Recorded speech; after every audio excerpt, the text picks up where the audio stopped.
अस्सलाम वालेकुम। आज के इस वीडियो लेक्चर में हम एसएसटी फीमेल परमानेंट जॉब्स जो फेडरल गवर्नमेंट एजुकेशनल इंस्टीट्यूशंस की जॉब्स आई हैं उनके बारे में बात करेंगे। इनके बारे में और इनके पैटर्न के बारे में, और एसएसटी का जो कैडर है उसको federal directorate of education Islamabad plus federal educational institution cantt and garrison में जो क्या डिफरेंस है पेपर पैटर्न के हवाले से उसको भी डिस्कस करेंगे। पास्ट जो पेपर्स आते रहे हैं उनको भी मद्देनजर रखेंगे। किन सब्जेक्ट के लोग आगे सामने आ सकते हैं उनको भी देखेंगे, सामने लेकर आएंगे हम। और इसके तैयारी के हवाले से क्या जो है वो स्टूडेंट्स कर सकते हैं, कैंडिडेट्स क्या करते हैं, और अप्लाई करने के तरीके के बारे में भी मुख्तसर गुफ्तगू करेंगे। तो अपनी वीडियो को आगे बढ़ाते हैं और चलते हैं। सबसे पहले तो इश्तिहार देख लीजिए। ये इश्तिहार है secondary school teacher SST. Female apply कर सकती हैं, जॉब परमानेंट है। और पोस्टिंग कहाँ पर होगी? एफजी स्कूल में होगी। पोस्टिंग आपकी पूरे पाकिस्तान में कहीं पे भी हो सकती है। आपका सब डिपार्टमेंट है फेडरल गवर्नमेंट एजुकेशनल इंस्टीट्यूशन। ठीक हो गया। अब आपने ये इबारत याद रखनी है क्योंकि आगे चल के मैंने इसके साथ एक और आपको इनोलॉजी भी दिखानी है, कंपेयर करना है, तो आपने जरा इसको याद रखना है। क्या है? Federal government education institution. और साथ में इसको भी जरा गौर से पढ़ लें, कैंट एंड गैरीजन। ठीक हो गया। अब इसको भी पढ़ लें। Ministry of defence, major department ministry of defence है। और सब डिपार्टमेंट फेडरल डायरेक्टरेट, और जहां पोस्टिंग होगी वो एफजी स्कूल है। और आप कहाँ पे पढ़ाएंगे? एफजी स्कूल हाई सेक्शन में पढ़ाएंगे, जो कि जॉब डिस्क्रिप्शन है, लेकिन इदारे का सरबराह आपको किसी भी क्लास किसी भी सेक्शन में अपॉइंट कर सकता है पढ़ाने के हवाले से। Minimum qualification second class master degree. हर एमए वाला बंदा एलिजिबल है, एमएससी वाला बंदा एलिजिबल है जिसकी मास्टर डिग्री है। और साथ में शर्त यह है कि उसने बीएड किया हो। ठीक हो गया। बीएड किया हो 1.5 ईयर का, या फिर एजुकेशन प्लानिंग या मैनेजमेंट की डिग्री ली हो उसने। एमए एजुकेशन प्लानिंग की डिग्री अगर उसने ली हुई है तो वो भी एलिजिबल है। 35 साल तक आप लोग अप्लाई कर सकते हैं। 5 ईयर्स की जनरल एज रिलैक्सेशन उन्होंने सबको दे दी है। कितनी वैकेंसीज हैं? 102 हैं। ओपन मेरिट पे 8 हैं। कोई भी सिलेक्ट हो सकता है। आप आजाद जम्मू कश्मीर, आप बलूचिस्तान पंजाब सिंध से है ना, अगर आपको ये है कि आपके सिंध का कोटा कम है, या बलूचिस्तान का आपको लग रहा है आजाद जम्मू कश्मीर का कोटा कम है, आप इसको छोड़ें। आप ये देखें कि आप इतनी मेहनत करें कि आप टॉप मेरिट के 8 लोगों में आ जाएं। आप आके अपने कोटे से भी बाहर निकल के टॉप मेरिट में सिलेक्ट हो जाएं, तो ऐसे भी लोग सिलेक्ट हो जाते हैं। तो इसलिए इस चीज से छोड़कर दिल हार करके मैं अप्लाई नहीं करता, मेरी तो इलाके की सीट कम है। आपको compete करना है और आपको अपने हक के लिए आना है, क्योंकि अगर 102 वैकेंसीज हैं तो 450 से लेकर तकरीबन 500 के करीब लोगों को इंटरव्यू के लिए कॉल किया जाएगा। तो अगर आप मेहनती हैं, अच्छा पढ़ने वाले हैं, अच्छे आपने कंसेप्ट के साथ पढ़ा हुआ है, अच्छे आपने इंटरव्यू की तैयारी की है आपने, तो फिर आप रिटर्न में कम स्कोर होने के बावजूद भी एवरेज स्कोर ले लिया 65, 80, 70, 75, और तो आप अच्छे सामने आ सकते हैं। प्लेस ऑफ पोस्टिंग आपकी कहीं भी है। 22 जुलाई लास्ट डेट है। एक चीज मैं बताना चाहूंगा, मैंने फेडरल पब्लिक सर्विस कमीशन की वेबसाइट पे जाके अप्लाई ऑनलाइन में अपने क्रीडेंशियल वगैरह जो है वो ऐड किए, देखा कि इसमें चालान कैसे जनरेट किया जा सकता है, क्योंकि कुछ लोग कह रहे थे कि ये चालान जो है वो ऑनलाइन जनरेट किया जा रहा है। तो मैं ये चेक करने के लिए कि क्या चालान जनरेट करने के लिए कोई शख्स अपना आईडी कार्ड पुट करे तो क्या चालान जनरेट करने का ऑप्शन मौजूद है, ताकि घर बैठ के ऑनलाइन पेमेंट की जा सके। तो मुझे कोई पोर्टल ऐसा नजर नहीं आया। अगर किसी शख्स को इस बारे में इतला हो तो कमेंट सेक्शन में इतला कर दे कि कैसे उसको ऑनलाइन लोग पे कर सकते हैं। ठीक है। और क्योंकि वहां पर कोई ऐसी चीज जगह नहीं थी कि जिसमें हम आईडी कार्ड लिखें, अपना नाम लिखें और चालान जनरेट करके उसके सीरियल नंबर के अगेंस्ट जैज कैश या इजी पैसा के थ्रू पेमेंट कर दें। इसके अलावा जैज कैश या इजी पैसा में कोई भी फेडरल पब्लिक सर्विस कमीशन का पोर्टल हमें नजर ऐसा नहीं आ रहा जैज कैश में। तो आप उसको भी वेरीफाई कर सकते हैं कि वहां पर ऐसा कोई ऐसा पोर्टल बना नहीं हुआ कि चेक कर सकते हैं कि आप अप्लाई करें। तो इसलिए मेरी सब लोगों से गुजारिश ये है कि बगैर कोई आखिरी दिन का इंतजार किए आप वेरीफाई कर लें। अगर 1-2 दिन तक जो है वो पेमेंट जो है वो नहीं हो रही किसी तरीके से, तो आप फिर बैंक के थ्रू जाके जल्द से जल्द अपना करवा लें। और लास्ट डेट तक आप बिल्कुल भी इंतजार मत करें कि लास्ट डेट आएगी तो फिर आपको जो है वो आपने किसी को जमा कराना है। तो ये आपने इन चीज़ों को मद्देनजर रखना है। आगे चलते हैं हम। कौन लोग अप्लाई कर सकते हैं? हर सब्जेक्ट का बंदा अप्लाई कर सकता है। किन को प्रेफरेंस मिलेगी? सबको प्रेफरेंस मिलेगी। अगर आप इंग्लिश के लोग हैं, टैलेंटेड हैं, काबिल हैं, अच्छा पढ़ने वाले हैं, तो कोई आपकी सीटों की पाबंदी नहीं है। आप 100 अगर सीटें हैं ना, आप 50 भी सिलेक्ट हो सकते हैं। लेकिन अगर आप फिजिक्स के साथ लोग हैं, आपने बहुत अच्छी सी तैयारी की है, तो आप 35 भी सिलेक्ट हो सकते हैं, 40 भी सिलेक्ट हो सकते हैं। मिसाल दे रहा हूं मैं आपको। आप इस्लामियात के हैं, आप भी compete कर सकते हैं। आप उर्दू के हैं, या अब आपकी तैयारी के ऊपर है कि तैयारी कितनी है, क्योंकि डिपार्टमेंट ने आपके सब्जेक्ट के मुताबिक देखते हुए आपको और भी शोबों में पढ़ाने के लिए लगा देना है। मिसाल के तौर पर उर्दू वाला बंदा सिर्फ उर्दू नहीं पढ़ाएगा, वो इस्लामियात भी पढ़ाएगा, पाक स्टडी भी पढ़ा सकता है। उसको डिपार्टमेंट ने सोचा हुआ है कि उस तरह से उससे काम लिया जा सकता है। ठीक है। तो फिजिक्स वाला बंदा मैथमेटिक्स भी पढ़ा सकता है, और भी चीजों को पढ़ा सकता है, और भी क्लासेस को मैनेज कर सकता है, एंगेज कर सकता है। तो आप बिल्कुल भी इस चीज से बिल्कुल भी आगे बढ़कर सोचें। अगर आप अपने सब्जेक्ट के हैं तो ये चीज बिल्कुल दिल से निकाल दें कि कितनी पोस्ट हैं, कितने लोग हैं, कितने, अगर आप बेहतरीन तरीके से आपने पेडागोजी की तैयारी की है, इंग्लिश सेक्शन की तैयारी की है आपने, तो आप जो है वो आप बिल्कुल अच्छे तरीके से तैयारी कर सकते हैं। ठीक हो गया। तो ये, अब मैं आपके साथ जो बात डिस्कस करने जा रहा हूं वो ये है कि पहले मैंने आपको कहा था कि इस चीज को आप गौर से पढ़ लें। किस चीज को मैंने कहा था? ये आप ये डिपार्टमेंट जरा गौर से पढ़ लें। ये डिपार्टमेंट का नाम है यहां पर फेडरल गवर्नमेंट एजुकेशनल इंस्टीट्यूशन। इनको FGEI भी कहते हैं। क्या कहते हैं? FGEI, मिनिस्ट्री ऑफ डिफेंस के department, federal government educational institutions. ठीक हो गया, ये मिनिस्ट्री ऑफ डिफेंस के डिपार्टमेंट है। अब इसमें और इस डिपार्टमेंट में क्या फर्क है, अब जरा आप देख लें। Federal government of educational, ministry of federal education and professional training. अब इसमें और FGEI में क्या फर्क है? ये जो डिपार्टमेंट है FGEI, ये मिनिस्ट्री ऑफ डिफेंस के अंडर है, और इसकी पोस्टिंग ऑल ओवर पाकिस्तान होती है, कैंट और गैरिजन में। ये जो डिपार्टमेंट है federal directorate of education, ministry of federal education and professional training, ये मिनिस्ट्री कौन सी है? Ministry of federal education. ये कौन सी मिनिस्ट्री है? Ministry of defence. ठीक हो गया। अब आपने कंफ्यूज नहीं होना इस चीज को लेकर के वहां तो SST कंप्यूटर साइंस और फिजिक्स लिखा हुआ है, उनका सिलेबस डिफरेंट है, हमारा डिफरेंट क्यों नहीं है? तो आप ये समझ लें कि ये जो महकमा है, जो पोस्टिंग सिर्फ इस्लामाबाद में करता है, ये हर शोबे के मुताबिक पोस्ट अनाउंस करता है और उसके अलहदा से टेस्ट कंडक्ट करता है। जबकि जो मिनिस्ट्री ऑफ डिफेंस है, उनको जनरल के लोग चाहिए होते हैं, हर सब्जेक्ट का बंदा उधर अप्लाई कर सकते हो। तो आप समझ रहे हैं आप? तो इसलिए इस इश्तिहार में जो आपको ऐड नजर आ रहा है, ये किसी दूसरे महकमे का है, और महकमे का है। इसको आपने इस महकमे के साथ, मिनिस्ट्री ऑफ डिफेंस के डिपार्टमेंट के साथ कंफ्यूज नहीं करना। ठीक है। नीचे भी आपको मैं एक इश्तिहार दिखाने लगा हूं, जो ये भी इश्तिहार फेडरल एजुकेशन जो है वो department, ministry of federal education professional training, Islamabad. ठीक है, ये यहाँ का है, इसलिए उन्होंने भी मेंशन किए हुए हैं सब्जेक्ट्स। लेकिन जो मिनिस्ट्री ऑफ डिफेंस का ऐड आता है, उसमें एक जनरल ऐड दिया जाता है SST का, और एक ही सिलेबस को फॉलो किया जाता है, जो आपके सामने केस नंबर 133 इश्तिहार है, मई का 2023 की ये एडवर्टीजमेंट है, जिसमें SST फीमेल की जॉब्स आई हैं, फेडरल गवर्नमेंट स्कूल्स और कैंट एंड गरीजन, और आपके सामने ये सिलेबस पैटर्न है।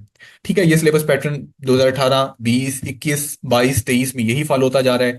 आपने ये करना है कि अपने केस नंबर को फॉलो करना है, अपनी इश्तिहार को फॉलो करना है, और फिर आपने 2-4 माह बाद फेडरल पब्लिक सर्विस कमीशन की वेबसाइट पे जाके सिलेबी के पार्ट पर जाकर चेक करना है कि सिलेबस अपडेट जो हुआ है आपकी एडवर्टीजमेंट का, क्या वो यही है? ये आपका काम है। लेकिन फॉर द टाइम बिंग आप इसके मुताबिक अपनी तैयारी शुरू कर दें। बहुत चांसेस हैं, परसेंटेज तो मैं नहीं बता सकता, लेकिन मैं 80%, 90% चांसेस है कि सिलेबस आपका चेंज नहीं होने वाला, सिलेबस आपका यही रहेगा। ठीक है, ये आप ज़हन में रखिएगा। बाकी आप, अब हम सब्जेक्ट के बारे में बात करेंगे कि सब्जेक्ट की तैयारी आपने कैसे करनी है। इंग्लिश के बारे में बात करते हैं। पहले आप आ जाएं, अपने टॉपिक के ऊपर आ जाएं कि पीडागोजी का पोर्शन कैसे कवर करना है। ऐसे तमाम लोग जिन्होंने बीएड किया है, मेरी पहली एडवाइस तो ये होगी कि वो अपने बीएड के सिलेबस को अगर रिवाइज कर लें सबसे पहले, तो वो बहुत अच्छा होगा। Number 2, perspectives of education in Pakistan, school administration, planning management, educational psychology, ये वगैरह, इन टॉपिक्स को आप गूगल पर सर्च करके इनके मुतालिक रिलेटेड मटेरियल जो है, आर्टिकल्स वगैरह पढ़ लें। सबसे पहला काम तो आप ये करें ना, सिलेबस रिवाइज करें। दूसरा काम, आर्टिकल्स पढ़ें और उसमें से अपने नोट्स बनाएं, खुद बनाएं। अगर आपने टॉपर में आना है, अगर आपने टॉपर्स में से आना है, अपने नोट्स बनाएं। एजुकेशनल साइकोलॉजी के ऊपर 2-3 वेबसाइट खोलें, पढ़ें 2-4 आर्टिकल अच्छे से, क्या कहते हैं, क्या व्यूज हैं, क्या थ्योरीज हैं। ठीक हो गया, वो करें। तीसरे नंबर पर आपने अ, जो कहते हैं ना कि ज्यादा अच्छा तरीका तो नहीं है लेकिन शॉर्टकट है, तीसरा काम आपका क्या होना चाहिए? वो ये होना चाहिए कि आपको कम से कम मार्केट से 3 या 4 अच्छी किताबें जो हैं, जो पीडागोजी के मुतालिक हों, उनको आपने अच्छे से प्रिपेयर करनी है। ठीक है, अब MCQs के ऊपर वो आपने अच्छे से प्रिपेयर करना है। अब आपने ये सोच सोच के नहीं करना कि MCQs के चैप्टर के अंदर ये वाली बात होगी तो मैं पढ़ूंगा, अदरवाइज नहीं होगी। आपको पीडागोजी पूरी कवर करनी है अगर MCQs के चैप्टर में से आपने तैयार करना है। लाजमी नहीं है कि जो अब यहाँ पे ब्लूम टेक्सोनॉमी का जिक्र नहीं है, लेकिन ब्लूम टेक्सोनॉमी से क्वेश्चन आ सकता है, और then you will not be able to complain to the FPSC कि भाई मैंने तो ब्लूम टेक्सोनॉमी पढ़ी नहीं, आपने तो मेंशन नहीं किया था। So you will not be able to complain to the department कि भाई FPSC में क्यों ब्लूम टेक्सोनॉमी का। उन्होंने क्लियरली मेंशन कर दिया कि ये पीडागोजी है, प्रोफेशनल मार्क्स हैं, प्रोफेशनल टेस्ट है, तो you are suppose to prepare that content.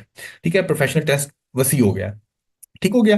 तो पहला काम है बीएड के सिलेबस को रिवाइज, दूसरा काम है कि इन आर्टिकल्स के ऊपर आप चीजें पढ़ें, आपको विकिपीडिया, ब्रिटानिका, ठीक हो गया, या मुख्तलिफ मशहूर वेबसाइट जो एजुकेशनल पेडागोजी की अवेलेबल है उनसे कंटेंट करें, अपने नोट्स बनाएं। चौथा काम, तीसरा काम आपका ये है कि आप एमसीक्यूज की कम से कम 3 या 4 मुस्तनद किताबें जो हैं उनको कम से कम 3 दफा रिवाइज करें। कोई बंदा पहली दफा रट्टा मार के ये मत कर मैं कर लूंगा।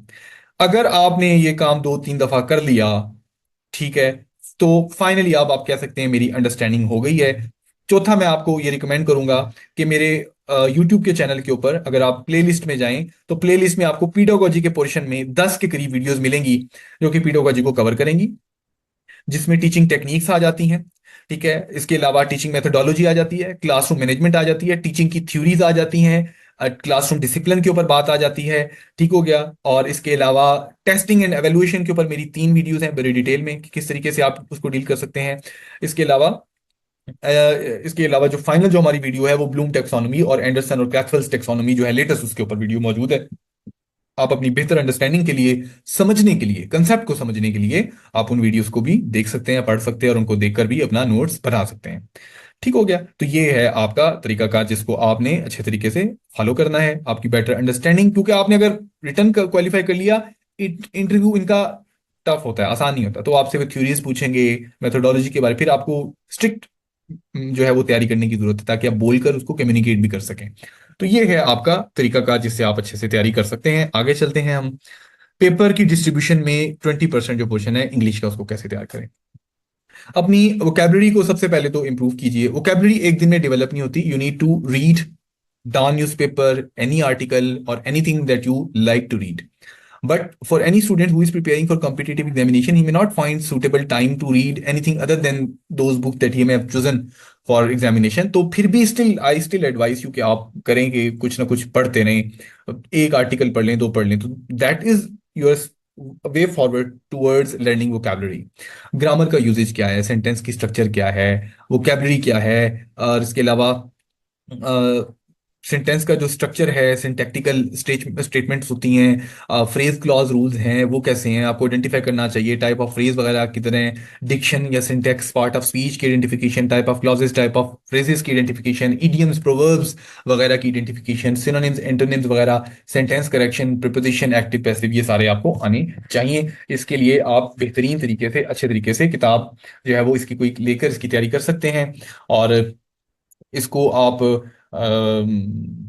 इसमें जो खास तौर पर जो करेक्शन ऑफ सेंटेंसेस है उसको भी आपने मद्देनजर रखना है, और फ्रेजल वर्ब जो है उनको भी मद्देनजर रखना है, इडियम्स को भी मद्देनजर रखना है। इसके लिए अगर आप देखना चाहते हैं कि किस तरह के सवाल आते हैं वो भी मैं आपको दिखाता हूं, और साथ में मैं आपको ये भी एडवाइस करूंगा कि आप लोग पाक एमसीक्यूज पे जाकर इसका जो पोर्शन है, ग्रामर का पोर्शन, उसको जरा एक दफा अच्छे से एक्सप्लोर कर लें, कवर कर लें, अपने मोबाइल में इंस्टॉल करें एप्लीकेशन, और उसमें जाकर आप इसका जो ग्रामर का पोर्शन उसको कवर कर लें। लेकिन वो फिर भी आपको रूल्स नहीं सिखा पाएगा, ये जरा आप जहन में रख लें। आपको type of classes, type of phrases, आपको ग्रामर के रूल, सेंटेंस स्ट्रक्चर वो आपको नहीं सिखा पाएगा। आप रट्टा तो लगा लेंगे इडियम्स वगैरह को, सिनोनिम्स को, तो लेकिन वो आते 20 में से 2 या 3 आते हैं, 1-2 आते हैं, प्रपोजिशन ज्यादा आते हैं, वो आपको रूल सीखने पड़ेंगे। तो मैं आपको रिकमेंड भी कर दूंगा कि आप बीए की या इंटरमीडिएट सेकंड ईयर में सनशाइन की जो बुक है उसमें जो इडियम्स हैं, प्रपोजिशन है, बड़े अच्छे से तैयार कर लें, बेहतरीन तरीके से आपका वो पोर्शन जो है वो कवर आ जाएगा।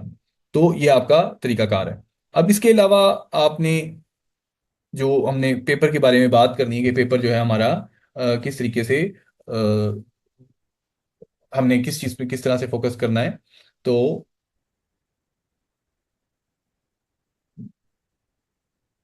ठीक है, अब इसमें आप देखें, सबसे पहला सवाल है कि we need a computer with a huge memory. अब आपने ये आइडेंटिफाई करना है, सबसे बड़ी जो प्रॉब्लम है, नन ऑफ दीज करता है इन एमसीक्यूज में, तो आपने आइडेंटिफाई करते रहना कि ये आप इसकी प्रैक्टिस आपकी अच्छी होनी चाहिए।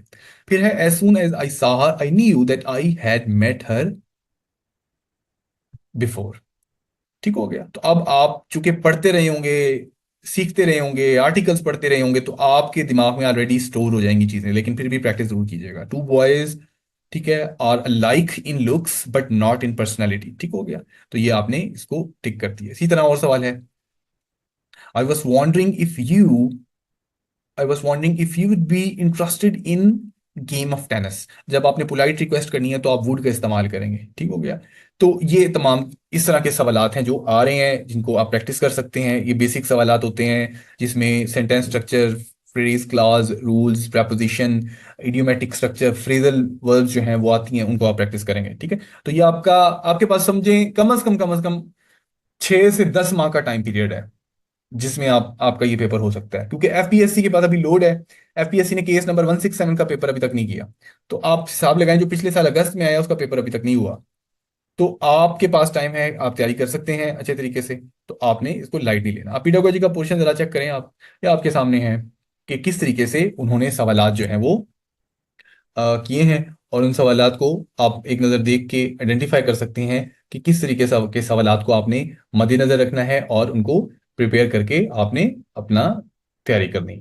तो ये आपके सामने सवालात हैं। पहला नंबर अगर आप देखें कि स्ट्रैटेजिक जो है प्लान है, वो कह रहा है कि is also called long term plan, short term plan, both A and B.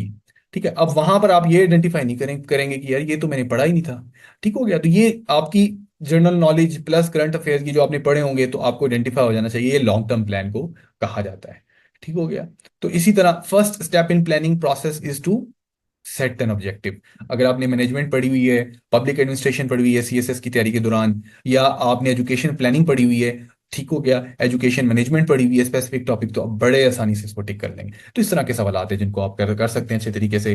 तो कभी भी किसी एमसीक्यूज की अगर आप किताब लें तो रट्टे की तरह घोल घोल के उसको जो है वो मत कीजिएगा। मैंने आपको 4 स्टेप की स्ट्रेटेजी बताई। सबसे पहले आपको अपना सिलेबस रिवाइज करना है, उसमें से नोट्स बनाने हैं। नंबर 2, आपको उन आर्टिकल्स को पढ़ लेना है, ऑनलाइन वेबसाइट्स पर चीज़ों पे फिर नोट्स बनाने हैं। नंबर 3, आपको एमसीक्यूज की बुक्स को करना है। नंबर 4, आपको कंटेंट से रिलेटेड कोई रेलेवेंट वीडियोस मौजूद हैं उनको देखना है।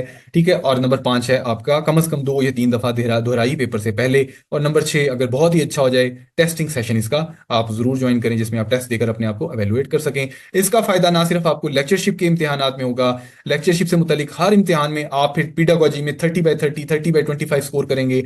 आपको इसका फायदा टीजीटी जो है उसके इम्तिहान में होगा, ट्रेन ग्रेजुएट टीचर के इम्तिहान में होगा।